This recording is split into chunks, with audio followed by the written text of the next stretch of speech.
I'm Major Lena Rourke, 33, and I built my career the slow way: discipline, long hours, and 1,000 quiet wins no one ever clapped for. For years, I held my family together, backed every deployment, and did everything expected of the reliable one. But when a Navy commander tried to pull rank on me during a blind date, grabbed my wrist, told me I'd do as he said, I made a decision that changed both our careers. Have you ever been dismissed, disrespected, or blindsided by someone you tried to give the benefit of the doubt? If you have, share your story in the comments. You're not the only one who's been there. Before I dive into what happened, tell me where you're listening from. And if you've ever had to stand up for yourself after someone crossed a line, hit like and subscribe. What happened next even I didn't see coming. I walked into Vento's at 18:30 hours expecting an awkward dinner my mother had orchestrated. She'd been relentless about this blind date for weeks, insisting I needed to meet a real military man who understood the life. I wore my service dress uniform because I'd come straight from the Joint Operations Center, my Air Force major's oak leaves crisp against my shoulders. The restaurant hummed with the usual Friday evening energy, couples leaning across candlelit tables, the soft clink of wine glasses, laughter threading through conversation. He was already seated when the hostess led me over. Navy Commander Thomas Keating, 05, late 30s, shoulders squared like he was perpetually standing at attention. He didn't rise when I approached. His eyes flicked over my uniform with an expression I'd learned to recognize over 12 years of service, assessment followed by a barely perceptible tightening around the mouth. "You're late," he said. I glanced at my watch. 18:31. "My apologies, Commander. Traffic from Andrews was heavier than expected." He gestured to the chair across from him with the kind of economical movement that suggested he was accustomed to being obeyed. I sat, setting my service cap on the empty chair beside me. He'd already ordered himself a bourbon, the glass half empty, condensation pooling on the white tablecloth. "Your mother speaks highly of you," he said, though his tone suggested he was reserving judgment. "She mentioned you're stationed at Andrews. Administrative work.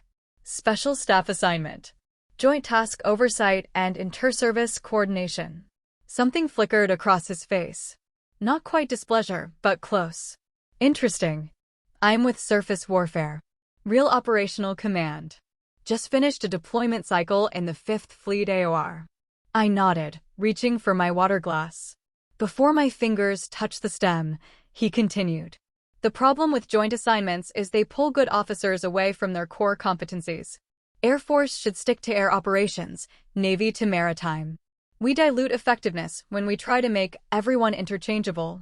"I'd argue cross-service perspective strengthens operational planning," I said evenly.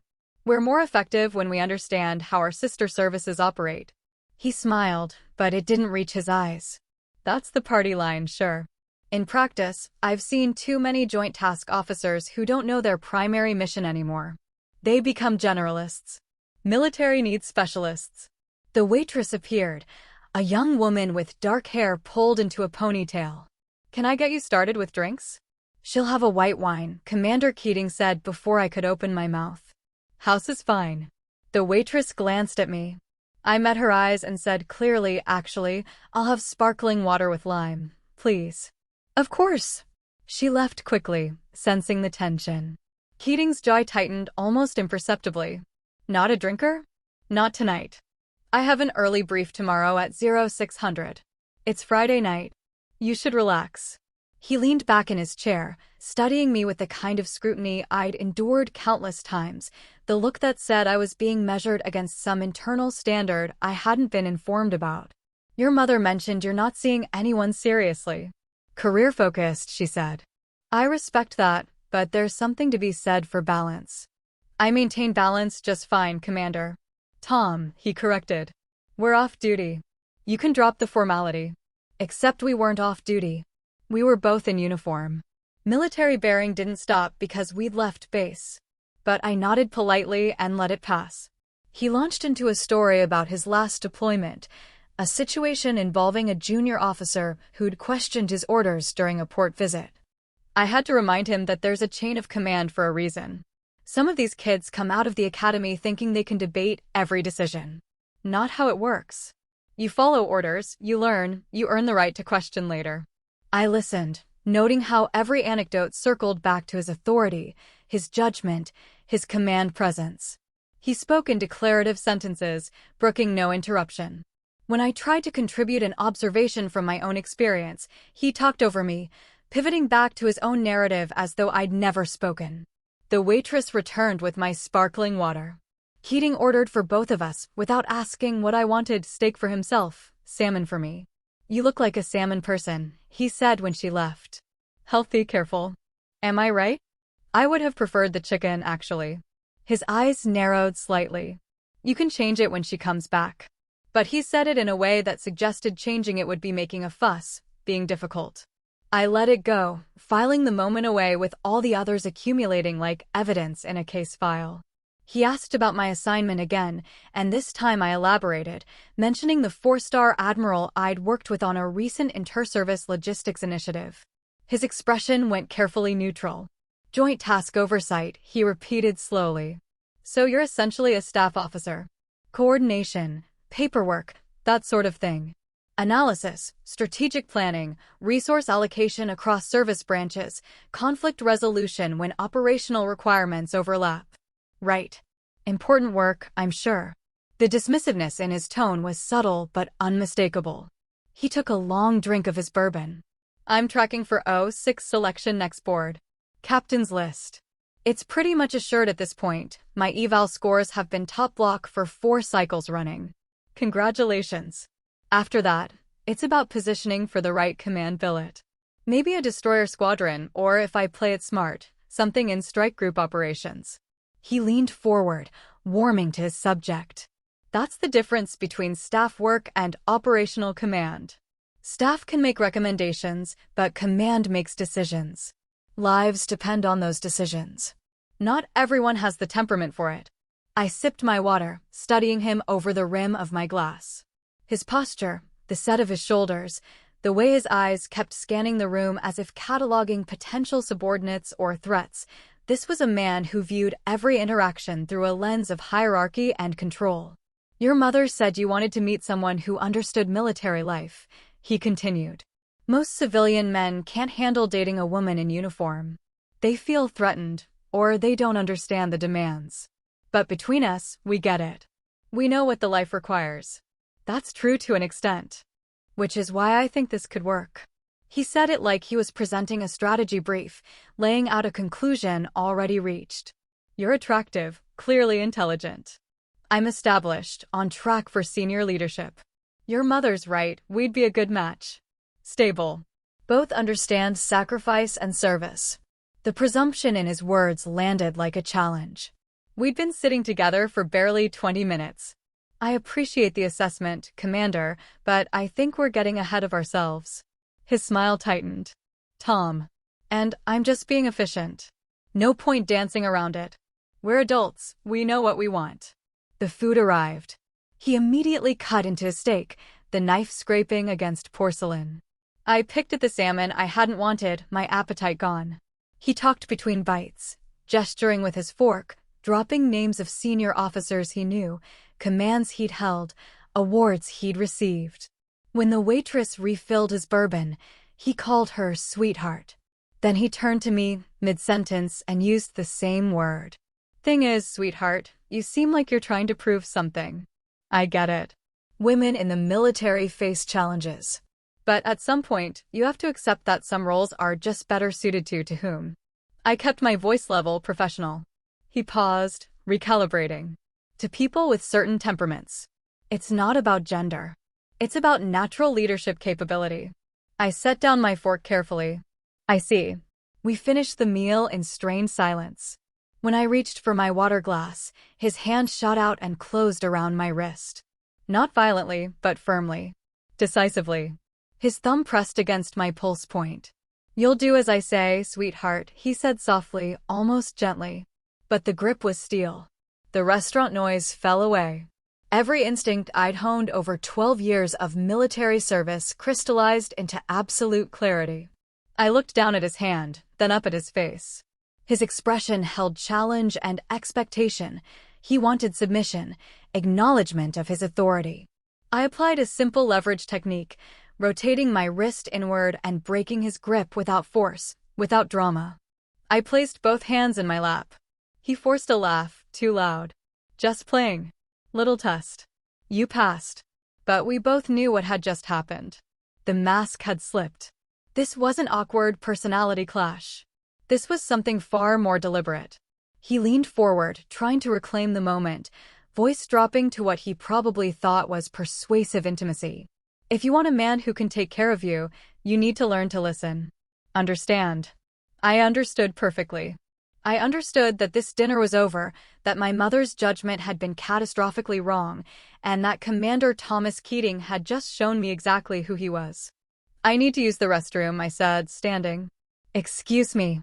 I walked toward the back of the restaurant, my mind already shifting into operational mode, cataloging details, preparing for what would happen when I returned to that table. Because this wasn't ending with a polite goodbye and a promise to never speak of it again. This was just beginning. I stood in the bathroom, hands braced against the cool marble sink, breathing slowly through my nose. In the mirror, my reflection looked composed, uniform crisp, expression neutral, every hair in place. The training held. It always did. But underneath the professional veneer, something had shifted, hardened into diamond-sharp resolve. He touched me. More than that, he'd used his authority, his rank, his assumption of dominance to try to control me. In public. In uniform. And he'd called it a test. I pulled my phone from my pocket and opened my contacts, scrolling to Captain J. Park's number. Jay had been my roommate at Squadron Officer School, one of the few people I trusted completely. I typed quickly, blind date went sideways. Call you after. I'm fine. Her response came immediately. Need backup? No. Have it handled. Just needed to tell someone. Roger. Standing by. I slipped the phone away and straightened my uniform, checking the nameplate, the ribbons, the oak leaves. Everything in its place. When I walked back out there, I needed to be absolutely certain of what I was doing and why. The facts were clear. Commander Keating, 05, United States Navy, had physically restrained a fellow officer during a social encounter, used language suggesting command authority over me despite no supervisory relationship, and attempted to coerce compliance through intimidation. This wasn't sexual harassment in the traditional sense, it was conduct unbecoming an officer, abuse of position, and a violation of the core values every service member swore to uphold. I could walk away. File nothing, tell my mother it didn't work out, block his number, move on. That's what most people did. That's what women in the military learned to do when the fight seemed too costly, the system too indifferent, the personal toll too high. But I'd also spent 12 years watching men like Keating move up the chain of command, leaving wreckage behind them, junior enlisted who didn't report, female officers who quietly requested transfers, a culture of looking the other way because it was easier than fighting. I thought about the Admiral's coin in my jacket pocket. I'd earned it 6 months ago during a particularly complex joint operation where Air Force, Navy, and Army logistics had gotten tangled in contradictory requirements. I'd spent 72 hours straight coordinating between services, running interference, solving problems that senior officers said couldn't be solved. The 4-star had presented it to me personally, in front of the Joint Task Staff. Major Rourke, he'd said, this represents trust. Inter-service accountability. When you carry this, you carry the authority of this office to ensure our people operate with integrity across branch lines. I hadn't fully understood what that meant until now. I pushed open the bathroom door and walked back to the table. Keating was on his phone, scrolling with his thumb, bourbon glass refilled. He looked up when I sat down, smiling like nothing had happened. Thought maybe you ditched me, he said, attempting charm. Would have been embarrassing, getting stood up in uniform. I needed a moment. Look, if I came on too strong earlier, I apologize. I'm direct. It's how I lead. Not everyone appreciates it initially, but it's effective. He set his phone down, leaning forward with renewed focus. Let's start over. Forget the rough patch. Tell me what you're looking for in a relationship. The audacity of it, the assumption that his apology, hollow and self-serving, would reset the evening. That I'd forget the wrist grab, the condescension, the deliberate testing of boundaries. Commander Keating, I said quietly, I don't think there's any relationship potential here. His expression darkened. You're making a decision based on one awkward moment. I'm making a decision based on your behavior throughout this entire dinner. My behavior? He laughed, sharp and disbelieving. I've been nothing but respectful. I picked a nice restaurant, I ordered you a good meal, I've been patient with your career talk. If anything, you've been cold from the moment you sat down. You ordered my food without asking. You interrupted every sentence I spoke. You grabbed my wrist and told me I'd do as you say. I was joking about that. Jesus. Can't you take a joke? I reached into my uniform jacket and withdrew the small leather coin pouch I always carried. I opened it slowly, deliberately, and removed the Admiral's coin, heavy brass, embossed with the Joint Task Force insignia and the 4 stars personal seal. I placed it on the table between us with a soft, definitive sound. The color drained from his face. He recognized it instantly. Every military officer would. Commander Keating, I said, voice level and professional, you're currently interacting with a joint oversight officer operating under the authority of a 4-star admiral for inter-service accountability and conduct standards. What you just did, grabbing my wrist, issuing what you framed as an order, testing my compliance, constitutes conduct unbecoming an officer in a public setting. Do you understand what I'm telling you? He stared at the coin like it was a grenade. That's not, you can't just, it was a date. You can't turn a bad date into some kind of official incident. You made it official when you used rank and authority dynamics to intimidate a fellow officer. That's not dating. That's misconduct. This is insane. His voice rose slightly, drawing a glance from the neighboring table. He forced it back down. You're overreacting. You're twisting a simple social interaction into something it's not. I signaled the waitress and requested the check, keeping my eyes on him the entire time. Wait. Panic crept into his tone now, the command presence evaporating. Don't file anything. Please. This could ruin my career. I'm up for captain next board. This kind of complaint, even unfounded, it follows you. It destroys selection chances. Then you should have behaved like an officer. He reached across the table, not touching me, but his hand hovered there, imploring. I have 20 years in. I've served honorably. I've led sailors through combat deployments. You're going to throw that away because I misread some social cues on a blind date. You didn't misread social cues, Commander. You grabbed my wrist. You told me I'd do as you say.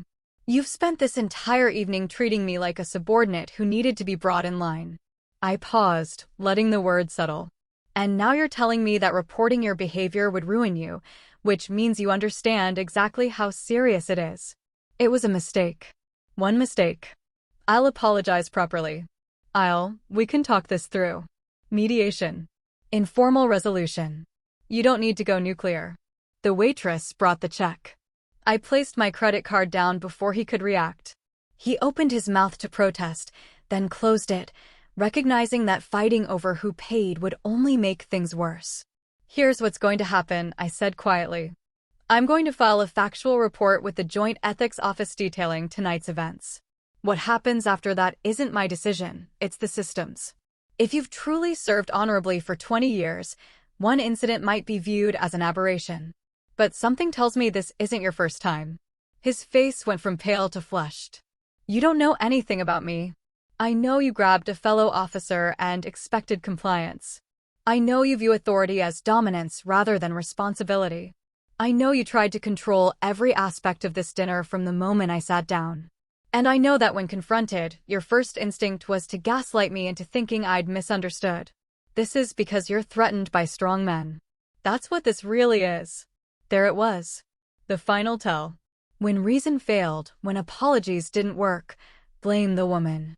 I signed the credit card receipt and stood, picking up my service cap. I'm not threatened by strong men, Commander. I work with them every day.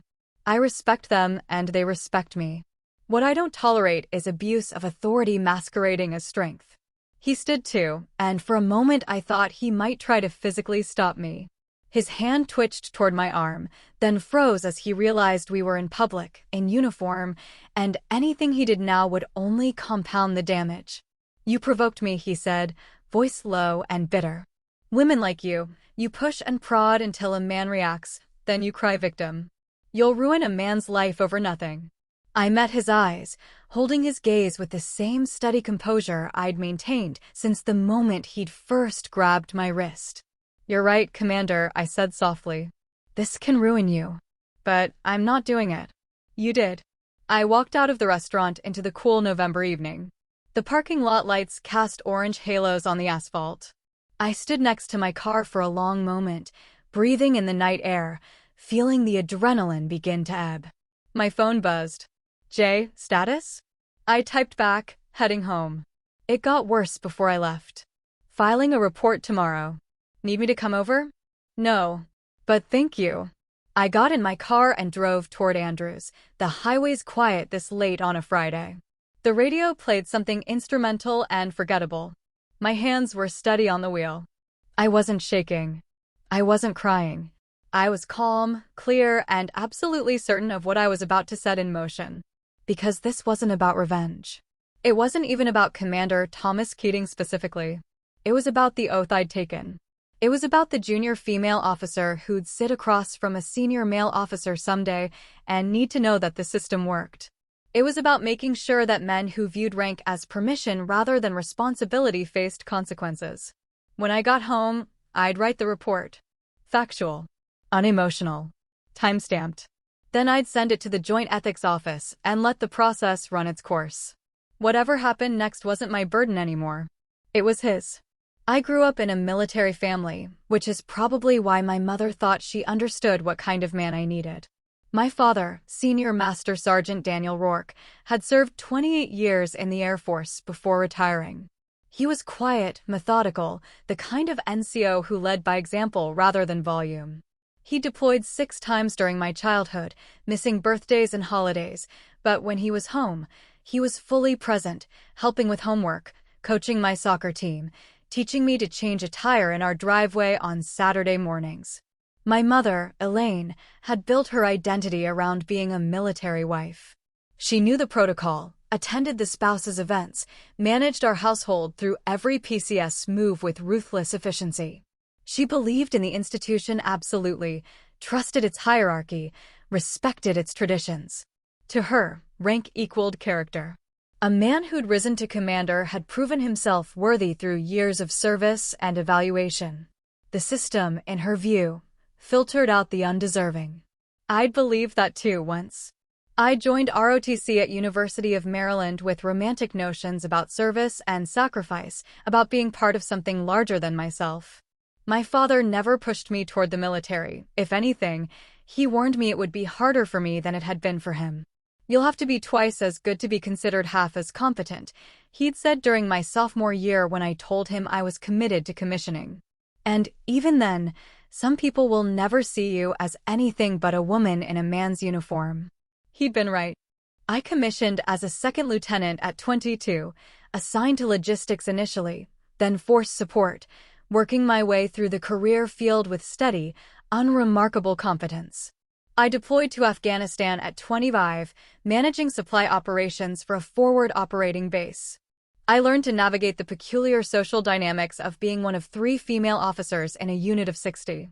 I learned which battles to fight, standing up when senior enlisted made inappropriate comments in briefings, and which to absorb silently, the casual exclusion from informal planning sessions where real decisions got made. I made captain at 27, right on schedule. The promotion felt validating, proof that performance mattered more than politics. I threw myself into the work, volunteering for additional duties, taking on projects that stretched my capabilities. I missed my father's retirement ceremony because I was in Qatar coordinating an emergency logistics push. He'd understood. My mother had been disappointed. By 30, I'd developed a reputation as someone who got things done. I was selected for a competitive staff assignment at the Pentagon, working in joint operations planning. That's where I learned that the real military, the one that determined strategy, allocated resources, made decisions affecting thousands of lives, operated at the intersection of services, ranks, and political considerations far more complex than anything I'd encountered at squadron level. It was also where I met the senior officers who either respected competence regardless of gender or resented it specifically because of gender. Colonel David Hensley, my first supervisor in that assignment, fell into the former category. He was Air Force, 06, 2 years from retirement, with zero patience for incompetence and complete indifference to office politics. During my in-brief, he looked at my file and said, "You deployed twice, you have a logistics background, and your evaluations suggest you don't need your hand held. Don't make me regret bringing you onto my team." I didn't. I worked 70-hour weeks, learned the bureaucratic labyrinth of inter-service coordination, earned the respect of peers and seniors through sheer competence. Colonel Hensley became a mentor, the kind who challenged rather than coddled, who expected excellence and noticed when you delivered it.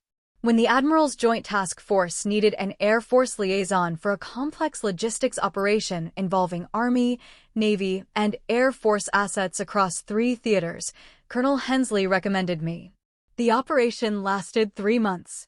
We coordinated transport, supply chains, and personnel movements across incompatible service systems, resolving conflicts that threatened to derail critical timelines. I worked directly with the 4-star, briefing him daily, implementing his guidance, troubleshooting problems that ranged from technical to interpersonal. When it succeeded on time, under budget, with 0 critical failures, he'd called me to his office. "Major Rourke," he'd said, "you've demonstrated the kind of cross-service leadership this military needs more of. This coin represents my personal trust in your judgment and your authority to act on behalf of inter-service accountability standards." The coin lived in my jacket pocket after that, a reminder that excellence could still be recognized, that the system could work. My mother had been thrilled when I made Major at 32. She'd attended my promotion ceremony, beaming with pride, telling everyone who'd listened that her daughter was following in her father's footsteps. But she'd also started asking about my personal life with increasing frequency. "You're 32, Lena. You should be thinking about settling down." "I'm focused on my career right now, Mom." "Your career will still be there. But finding the right man, that gets harder as you get older." She'd started suggesting blind dates 6 months ago. I'd refused politely at first, then more firmly. She'd persisted with the relentlessness she'd once applied to organizing charity events and volunteer committees. When she mentioned Commander Keating, a decorated Navy officer, single, established, from a good family, I'd finally agreed just to end the conversation. I should have trusted my instincts. I should have recognized that my mother's understanding of military life was filtered through the lens of a previous generation, one where women served in support roles and deferred to male authority as natural order. She couldn't conceive that a decorated commander might be anything other than honorable, because in her framework, the rank itself conferred honor. She'd never had to navigate the meeting where a senior officer suggested your promotion might be easier if you were more approachable. She'd never endured the deployment where a peer officer assumed you'd slept your way into your assignment. She'd never sat through the evaluation where abrasive appeared as feedback for behavior that would be called decisive in a male officer. I'd learned to manage those experiences, to develop resilience, to focus on the work rather than the obstacles. I'd learned which mentors to trust, which peers would support you when it mattered, which fights were worth fighting. But I'd also learned that some patterns repeated across ranks, services, and generations. Men who viewed women in uniform as novelties rather than peers. Men who saw female authority as threat rather than asset. Men who believed compliance was owed to them by virtue of rank and gender combined. Commander Keating wasn't an anomaly. He was a type, one I'd encountered before in different configurations. What made tonight different was the clarity of the violation and my position to respond. The Admiral's coin wasn't just recognition. It was authority to enforce the standards we'd all sworn to uphold. As I drove home from the restaurant, I thought about my father. He'd passed away 2 years ago, quietly, from a heart attack in his sleep. The funeral had been full military honors, flag folding, taps, rifle salute. My mother had been stoic throughout, playing the role she'd perfected over decades. At the reception afterward, she'd pulled me aside. "Your father was so proud of you," she'd said. "He always said you were tougher than any airman he'd ever supervised." I'd cried then, finally, allowing myself the grief I'd been holding back. Because he'd understood. He'd known what it cost to maintain integrity in a system that didn't always reward it, to hold yourself to standards higher than those applied to you, to choose the harder right over the easier wrong. He'd lived those values quietly, never seeking recognition, never compromising. I thought about what he'd say about tonight. He wouldn't tell me to let it go. He wouldn't suggest I was overreacting. He'd ask one question: did he violate the standards? Yes. Then you know what to do. I pulled into my apartment complex at 21:15 hours, parked in my assigned spot, and sat in the silence for a moment. Then I went inside, changed into civilian clothes, made a cup of tea, and opened my laptop. The report took 2 hours to write. I included every relevant detail: times, locations, specific statements, the physical contact, the context of our respective ranks and assignments. I attached no emotional commentary, no interpretation beyond factual description. The Joint Ethics Office would conduct their own analysis. I reread it 3 times, checking for accuracy, ensuring the tone remained professional. Then I encrypted it, saved it to my secure drive, and prepared to submit it in the morning through proper channels. My phone rang at 2300 hours. My mother. How did it go? Her voice was bright, expectant. Thomas texted me that you two had finished dinner. He said you seemed lovely but reserved. I told him you take time to warm up to people. I closed my eyes, steadying myself. Mom, the dinner didn't go well. What do you mean? What happened? Commander Keating was inappropriate. I'm not interested in seeing him again. Silence on the other end, then a careful tone. Inappropriate how? He was condescending throughout dinner. He ordered my food without asking, interrupted constantly, and I paused, choosing my words carefully. He grabbed my wrist and told me I'd do as he said. Another silence, longer this time. When she spoke again, her voice carried an edge I recognized from childhood, the one she used when she thought I was exaggerating. Are you sure you didn't misunderstand? Thomas is a commander, Lena. He's been vetted, evaluated, trusted with significant responsibility. He wouldn't just, Mom, I didn't misunderstand. I was there. But sometimes in social situations, especially first dates, people can be awkward. Maybe he was trying to be playful and it came across wrong. You can be very serious, honey. Not everyone knows how to read you. The implications settled like cold water. This was my fault, my seriousness, my failure to correctly interpret playfulness, my inability to give a decorated officer the benefit of the doubt. He wasn't being playful, Mom. He was asserting dominance. There's a difference. I just think maybe you're being a bit harsh. He's a good man from everything I've heard. His mother and I have been friends for years. She's told me about his service record, his deployments. Men like that deserve some grace. And what do women like me deserve? She sighed, frustrated. You deserve respect, of course. But you also need to be realistic about relationships. Military men are direct, they're used to command presence. If you're going to date within the service, you need to understand that dynamic. I felt something crack inside me, a foundation I hadn't realized was already weakened. My mother, the woman who'd raised me, who'd supported my commissioning, who'd attended every promotion ceremony, fundamentally didn't believe me. Or worse, she believed me and thought I should accept it. I'm filing a report with the Joint Ethics Office, I said quietly. You're what? Lena, no. You can't do that. It will ruin his career over a misunderstanding. It's not a misunderstanding. And if his career is ruined, it's because of his behavior, not my report. This is ridiculous. You're overreacting. You're going to destroy a good man's reputation because he made you uncomfortable on a date.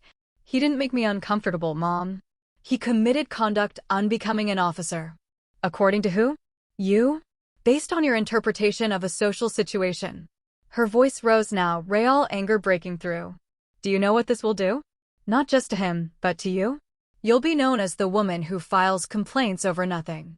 Who can't handle normal interactions. Who weaponizes the system against men.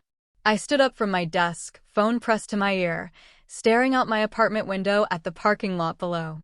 A couple walked past, holding hands, laughing about something. Normal people living normal lives, unburdened by hierarchies and regulations, and the weight of institutional betrayal. I need to go, Mom. Lena, please. Think about this. Sleep on it. Don't make a decision you'll regret. I've already made it. Good night. I ended the call before she could respond. Then I turned off my phone, set it on the counter, and stood in my quiet apartment feeling more alone than I had in years. But underneath the loneliness was something else, certainty. My mother's disapproval hurt. Her automatic defense of Keating, her willingness to blame my interpretation rather than his actions, that hurt worse. But it didn't change the facts. It didn't alter what had happened. And it didn't absolve me of the responsibility to report misconduct when I witnessed it. I thought again about my father, about the quiet integrity he'd modeled. He'd taught me that doing the right thing often meant standing alone. That popularity was a poor substitute for principle. That the uniform demanded more from us than comfort or convenience. Tomorrow, I'd submit the report. Whatever came after that, the investigation, the blowback, the career implications, I'd handle them the same way I'd handled every challenge since commissioning. With discipline, professionalism, and the confidence that comes from knowing you've acted according to your oath. I made another cup of tea and opened a book I'd been trying to finish for weeks. I read until my eyes grew heavy, then went to bed and slept soundly through the night. Because my conscience was clear. I submitted the report at 0800 Monday morning through the encrypted portal used for ethics complaints.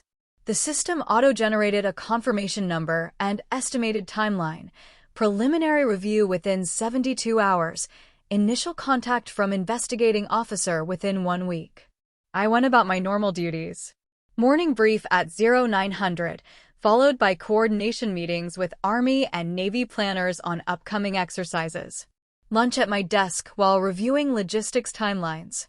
Afternoon working group on inter-service communication protocols. Everything routine, professional, unremarkable. Jay stopped by my office at 15:30 hours, closing the door behind her. You filed it. This morning. She sat in the chair across from my desk.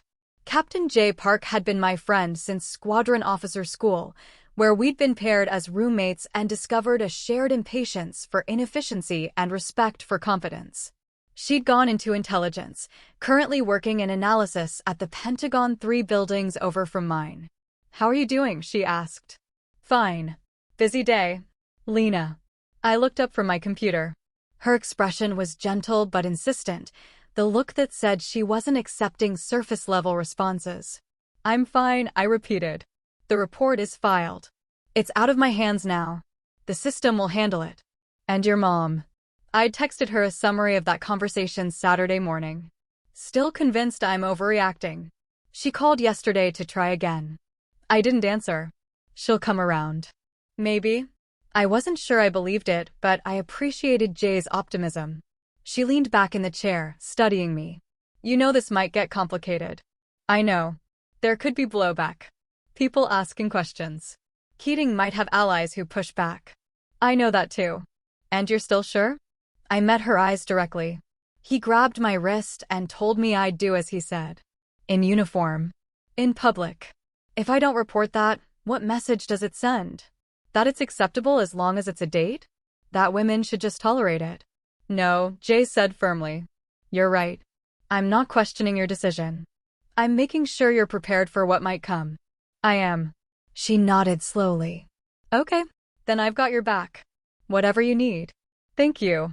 After she left, I returned to work, pushing through spreadsheets and scheduling conflicts until 1800 hours. I drove home, made dinner, went for a run through my neighborhood, showered, and settled in to watch a documentary about the Apollo program. My phone buzzed at 2100 hours. Unknown number. I let it go to voicemail. The voicemail was from Commander Keating. Major Rourke, this is Tom Keating. I'd like to speak with you about the report you filed. I think there's been a serious misunderstanding. I've served honorably for 20 years. I don't deserve to have my career destroyed over a bad date where both of us were nervous and maybe misread signals. Please call me back so we can resolve this like adults before it escalates further. His tone was measured, reasonable, almost wounded. The kind of tone designed to make me feel guilty, to second-guess my judgment, to wonder if maybe I had overreacted. I deleted the voicemail and blocked the number. Tuesday morning, I received an email from the Joint Ethics Office. Lieutenant Commander Mira Soto, Navy JAG, assigned as preliminary investigator. She requested an interview at my earliest convenience. I responded immediately, offering Thursday at 1400 hours. Her reply came within the hour, confirmed. Wednesday, my mother called again. This time I answered. Lena, we need to talk. I'm at work, Mom. This will only take a moment. Thomas's mother called me. She's devastated. She says you've filed some kind of official complaint that could end his career. She doesn't understand why you're doing this. I filed a factual report about his behavior. She says he tried to apologize, that he left you a voicemail, and you blocked him. How is that fair? How is he supposed to make amends if you won't even speak to him? Mom, once misconduct is reported, informal contact is inappropriate. The investigation process handles it. Investigation? Lena, this is insane. You're treating a bad date like a criminal case. It's not a criminal case. It's an ethics review. And it's standard procedure. For what? For a man being too forward on a date? For making you uncomfortable? That's not a crime. For an O5 officer physically restraining an O4 officer and issuing what he framed as an order during a social encounter. That violates conduct standards. You're splitting hairs. You're using technical language to justify destroying someone's life. I closed my eyes, pressing my fingers to the bridge of my nose. I'm not destroying his life. I'm reporting behavior that violates our code of conduct. If the investigation finds no wrongdoing, then there are no consequences. If it finds he violated standards, then he faces appropriate accountability. That's how the system works. The system, my mother said bitterly, is being weaponized by women who can't handle normal male behavior. You're part of that problem. The words landed like a slap. I stood there in my office, door closed, phone pressed to my ear, and felt the full weight of her judgment. I need to go, Mom. Lena, wait, I ended the call. Then I sat down at my desk, opened my personal journal, a habit from my deployment days, and wrote for 20 minutes. Not about Keating, not about the investigation. About my mother, about the gulf between us, about the realization that some people will always prioritize institutional loyalty over individual justice. When I finished writing, I felt clearer. Sadder, but clearer. Thursday at 1400 hours, I met Lieutenant Commander Soto in a conference room at the Pentagon. She was early 40s, sharp-eyed, with the precise manner of someone who'd conducted hundreds of these interviews. We sat across from each other at the small table, recording device between us. Major Rourke, thank you for meeting with me. This interview is part of a preliminary inquiry into your report filed Monday regarding Commander Thomas Keating. Everything we discuss is confidential and protected under investigative protocols. Do you understand? Yes, ma'am. Please walk me through the events of November 18th in your own words. I did. Chronologically, factually, without embellishment. The dinner, the interruptions, the condescension, the wrist grab, the statement, my response, his reaction. She asked clarifying questions, exact times, specific words used, physical descriptions of contact, any witnesses. The restaurant has security cameras, I mentioned. The table we sat at would likely be visible. She made a note. We'll request that footage. Did anyone else witness the physical contact? Possibly other diners, but I don't have identifying information. Understood. After you left the restaurant, did Commander Keating attempt further contact? He left a voicemail Monday evening. I deleted it and blocked his number. Do you have any record of that voicemail? No. I deleted it immediately. She nodded, writing. Has anyone else contacted you on his behalf? His mother contacted my mother, who then called me twice to convince me to withdraw the report. And your response? I declined. She asked more questions, circling back to specific details, testing consistency. I answered each one calmly, precisely, the way I'd learned to brief senior officers, facts only, no interpretation unless requested. After 45 minutes, she closed her notebook. Thank you, Major. Your statement has been clear and consistent. I'll be conducting additional interviews and reviewing available evidence. You'll be notified of any developments. In the meantime, avoid contact with Commander Keating or anyone acting on his behalf. Understood. As I stood to leave, she added quietly, Major Rourke, I've been doing this work for 8 years. I want you to know that filing this report took courage. Not everyone does. I just did what the regulations require, ma'am. That's exactly my point. I left the Pentagon and drove back to Andrews, her words echoing in my head. Courage. I hadn't thought of it that way. I'd thought of it as duty, as obligation, as basic accountability. But maybe that was what courage looked like in practice, doing the required thing even when the personal cost was high. Friday afternoon, Jay texted, drinks tonight? Can't. Need to catch up on work. That's code for I'm avoiding people. I'm coming over at 1900. I'll bring Thai food. She showed up at 1900 hours exactly, carrying bags of pad Thai and spring rolls. We ate on my couch, watching a cooking competition show neither of us cared about, the companionship mattering more than conversation. Finally, during a commercial break, she asked, how's the investigation going? Preliminary interview was Thursday. They're reviewing evidence. How long until resolution? Weeks, probably. Maybe months if it escalates. She nodded, pulling her knees up to her chest. You know the base is talking, right? About what? About a female Air Force major filing an ethics complaint against a Navy commander. Details are vague, but people are curious. I'd expected this. Military bases were small communities. News traveled. What are they saying? Most people don't know enough to say anything specific. But there are factions, some saying you must have had good reason, others saying it's probably blown out of proportion. And you've heard this how? Intelligence community. We hear everything. She smiled slightly. For what it's worth, the people whose opinions matter think you did the right thing. And the others? Don't matter. I wanted to believe that.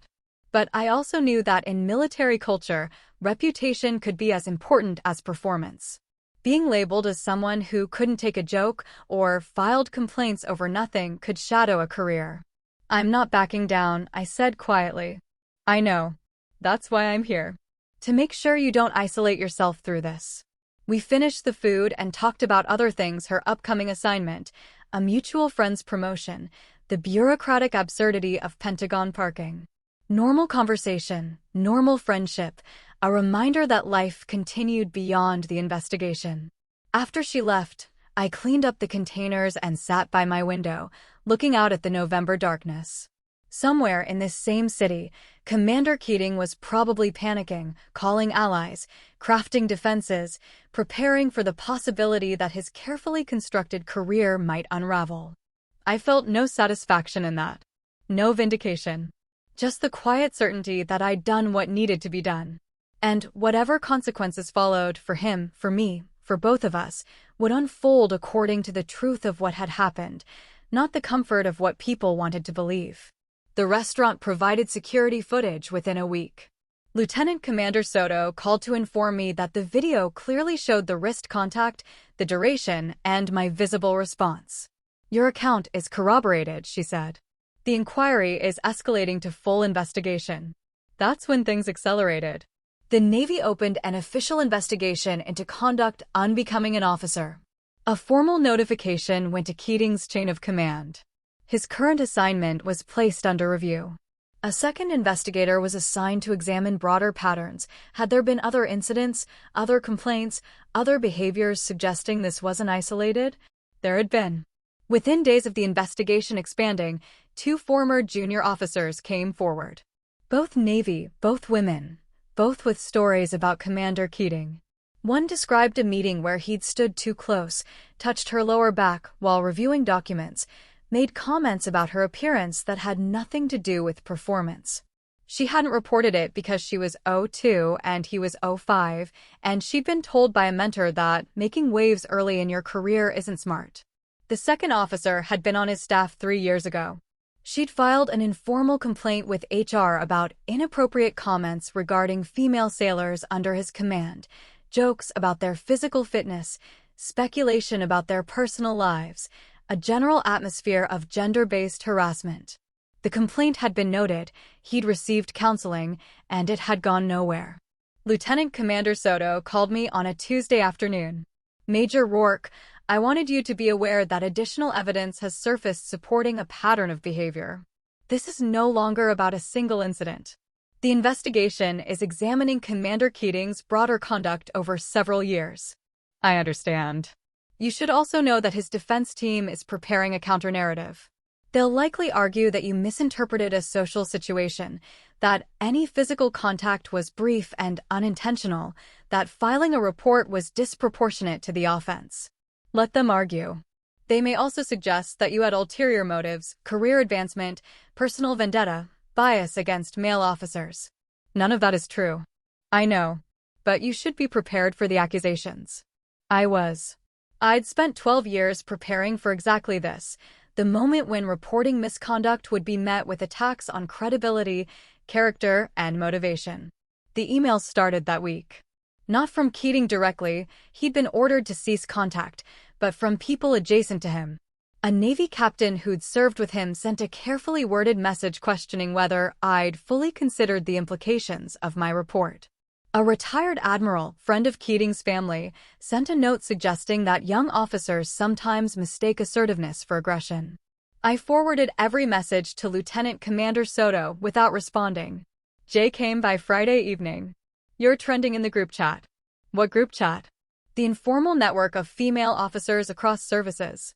Someone mentioned your case, no names, but enough detail that people are connecting dots. The consensus is solidarity." "That's nice, I guess." "It's more than nice, Lena. It matters.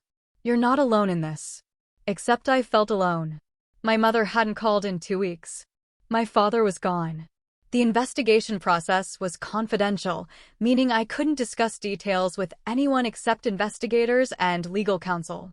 I went to work, performed my duties, came home, and existed in a strange liminal space between normal life and waiting for resolution. Then Commander Keating made a mistake. He sent me an email from a personal account, bypassing the directive to cease contact. The email was long, rambling, shifting between apology and accusation. He claimed he'd meant no harm, that he'd always respected female officers, that I was destroying a good man's life over a misunderstanding. Then he suggested I was too sensitive for military service and should consider whether this career is the right fit. I forwarded it to Lieutenant Commander Soto immediately. Her response came within the hour. "This constitutes violation of investigative protocols and will be added to the case file. Do not respond." The email became evidence of poor judgment, inability to follow orders, and continued harassment. It significantly weakened his defense. 2 weeks later, the preliminary findings were complete. Lieutenant Commander Soto requested a final interview. We met in the same conference room. She laid out the investigation's conclusions. Commander Keating had engaged in conduct unbecoming an officer on multiple occasions with multiple individuals. The pattern suggested abuse of authority, gender-based harassment, and failure to maintain professional standards. The restaurant incident with me was the most recent and most clearly documented, but it existed within a broader context of misconduct. "What happens now?" I asked. "The findings go to a review board. They'll determine appropriate administrative action. Possible outcomes range from formal reprimand to separation from service." "And his promotion?" "His packet for 06 has been withdrawn. He will not be promoted to captain." I absorbed this information without reaction. This was the consequence I'd anticipated, the outcome his behavior had earned. "Major Rourke," Lieutenant Commander Soto said, "I want to acknowledge something. This investigation required your willingness to stand by your statement despite significant pressure to withdraw. That kind of integrity is rare. It's also essential to maintaining standards across the services. I just reported what happened. You did more than that. You held the line." After the meeting, I walked through the Pentagon corridors, past the endless offices and conference rooms, past the portraits of former service chiefs, past the memorial wall honoring those who'd died in service. I thought about all the people who'd worn these uniforms, who'd taken the same oath, who'd faced their own tests of integrity. Some had passed. Some had failed. The system only worked when people chose to uphold it. Even when it was difficult, even when it was lonely, even when the personal cost was high. I'd chosen to uphold it. Whatever happened next, to Keating's career, to my reputation, to the broader conversation about accountability, I could live with that choice. I drove home as the sun set over Virginia, the sky streaked with orange and purple. I ordered takeout, poured a glass of wine, and called Jay. "It's done," I told her. The investigation concluded. They found a pattern of misconduct. "How do you feel?" I considered the question carefully. Tired. Relieved. Sad that it was necessary. But certain I did the right thing. That's all you can ask for. We talked for another hour about nothing important. Weekend plans, a new restaurant she wanted to try, the upcoming Air Force Navy football game. Normal conversation between friends, a reminder that life existed beyond investigations and accountability boards. After we hung up, I sat on my couch in the quiet apartment and let myself feel the full weight of the past month. The confrontation at dinner, the difficult conversations with my mother, the investigation process, the waiting, the pressure. But also the support from Jay, the professionalism of Lieutenant Commander Soto, the courage of the two women who'd come forward with their own stories. I'd stood alone at the restaurant table when I placed that coin down. But I hadn't stayed alone. That realization settled something in me, a sense that the system, imperfect, slow, frustrating, could still work when people chose to engage it honestly. I opened my laptop and wrote an email to my mother. Not angry, not defensive. Just clear. "Mom, I know you disagree with my decision to report Commander Keating.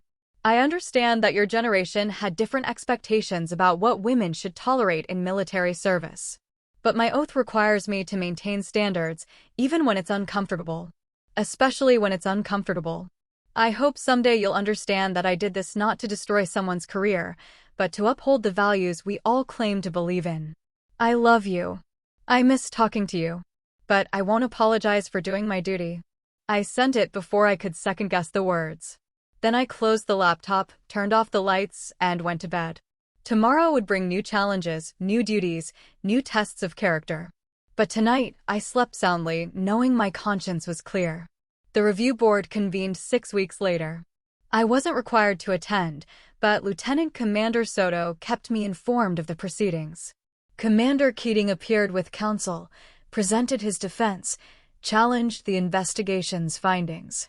The board reviewed all evidence, the security footage, the additional complaints, the email he'd sent violating contact protocols, witness statements, his service record. The decision came down in mid-January. Formal reprimand, removal from leadership pipeline, mandatory counseling, effectively ending any path to Navy captain. He could remain in service at his current rank if he accepted the terms, or he could request retirement. He chose retirement. Lieutenant Commander Soto called to inform me. Commander Keating has submitted retirement paperwork. He'll be separated from service within 90 days. The case is closed. Thank you for keeping me informed. Major Rourke, one more thing. Your conduct throughout this process has been exemplary. You maintained professionalism, cooperated fully with investigators, and demonstrated the kind of character the military needs in senior leadership. I've submitted a commendation for your file noting your integrity during a difficult situation. I hadn't expected that. That wasn't necessary, ma'am. It absolutely was. Too often, people who do the right thing face only consequences. You deserve recognition. After we hung up, I sat at my desk processing the finality of it. Commander Keating's career was over. Not because I'd destroyed it, but because his own behavior had created a record that couldn't be defended. The system had worked slowly, imperfectly, but ultimately with accountability. I felt no triumph. Just a quiet sense of completion. Jay took me out for dinner that evening to celebrate closure, though celebration felt like the wrong word. We sat in a quiet Korean restaurant, eating bibimbap and talking about the future rather than the past. "What happens with your mom?" she asked. "I don't know. She never responded to my email. Give her time. Some people need distance to understand." Maybe. My promotion recommendation for 05 came through in February. The selection board would meet in spring, with results announced in summer. Colonel Hensley called me to his office to discuss it. Major Rourke, your package is strong. Your performance has been exceptional, your evaluations are top tier, and you've demonstrated exactly the kind of judgment we need in field-grade officers. I'm recommending you with highest confidence. Thank you, sir. He leaned back in his chair, studying me. I'm also aware of the investigation you were involved in. For what it's worth, handling that with the professionalism you showed, that tells me more about your character than any evaluation could. I appreciate that, sir. The Air Force needs officers who understand that rank comes with responsibility, not permission. You've proven you understand that distinction. I left his office feeling something shift inside me. Not pride exactly, but a sense of alignment, my values and my profession finally in harmony rather than tension. Spring brought warmer weather and new assignments. I was detailed to lead a joint planning cell coordinating Air Force and Navy logistics for upcoming Pacific exercises.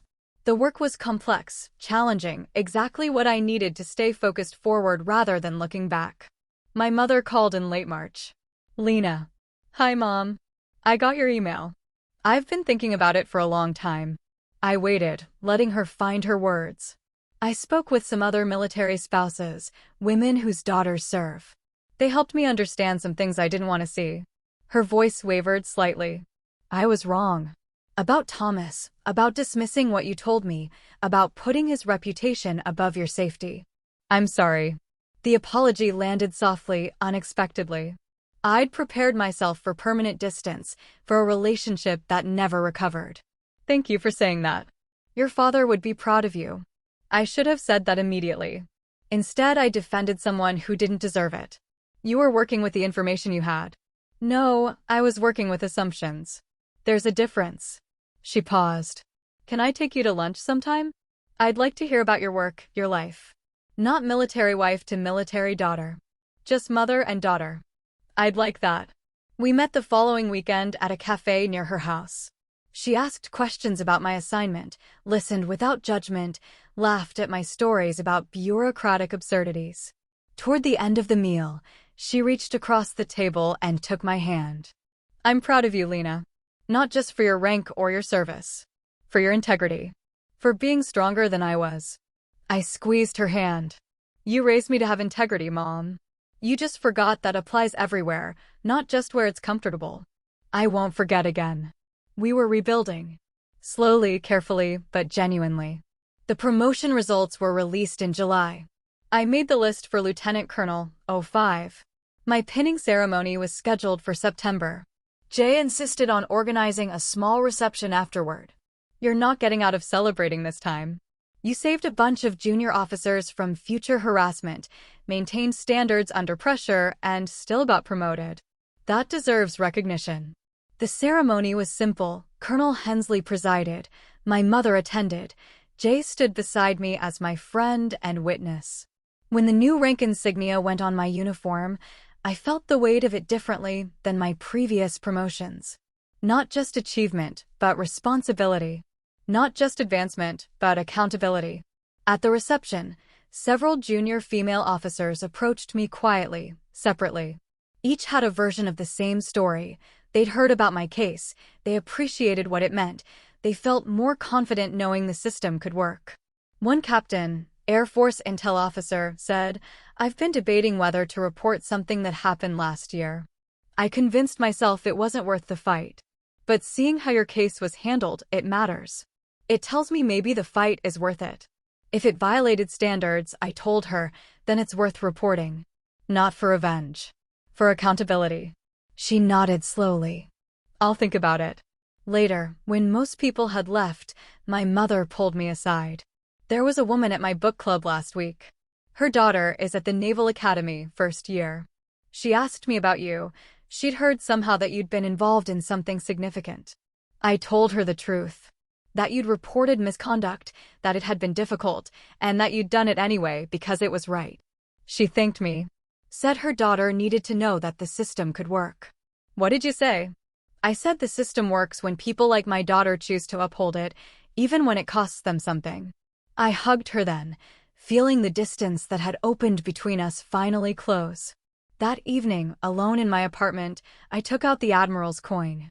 It sat heavy in my palm, brass worn smooth from being carried in my pocket for months. I thought about the night I'd placed it on that restaurant table, the moment everything changed.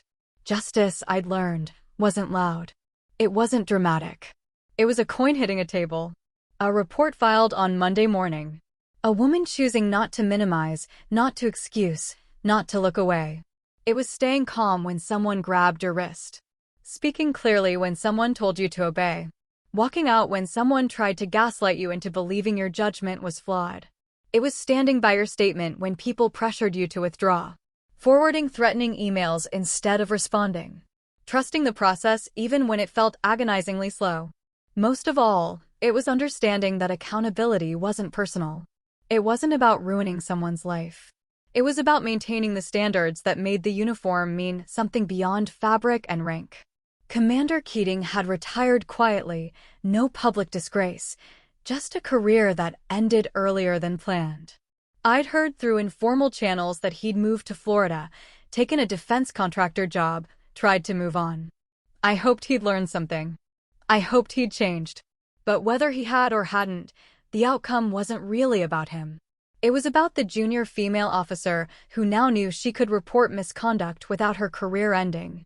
It was about the next man who might think twice before grabbing someone's wrist and expecting compliance.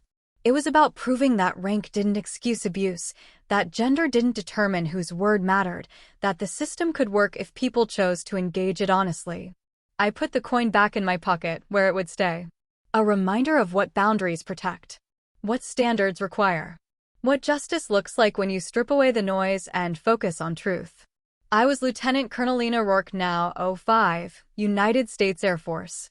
I'd earned that rank through competence, dedication, and the kind of integrity that didn't bend when tested. I'd faced my test that November evening. I'd passed by doing something deceptively simple, refusing to minimize what happened, trusting my judgment, and holding the line. Sometimes that's all courage is. Not dramatic confrontation. Just quiet refusal to accept unacceptable behavior. I didn't tell the story often. Only when another junior officer needed to hear it. Only when someone was debating whether to report something, whether to speak up, whether to risk the comfort of silence for the uncertainty of accountability. Then I told them what I'd learned. You do not have to shrink for anyone. Rank does not excuse abuse. Your judgment matters. And sometimes the quietest decisions end careers, not because you destroyed someone, but because they destroyed themselves, and you simply refused to help them hide it. The story didn't end with revenge or vindication or dramatic confrontation. It ended with me standing in formation, wearing my new rank, surrounded by people who respected what it represented. It ended with a mother and daughter rebuilding trust. It ended with a system that, however imperfect, had ultimately worked because someone chose to use it. And it ended with the understanding that justice isn't always loud. Sometimes it's just a coin hitting a table. Sometimes that's enough. That's how one blind date turned into a career-ending lesson in accountability. I didn't plan it, but I also wasn't going to let someone hide behind rank to get away with disrespect. Now I want to hear from you. Have you ever dealt with someone who tried to use power, status, or authority to control you? Did you call it out, or did you wish you had? And what did standing up for yourself cost or save? Drop your story in the comments. And if you want more real experiences about boundaries, confidence, and refusing to shrink for anyone, make sure to like, subscribe, and turn on notifications. Your voice matters more than you think.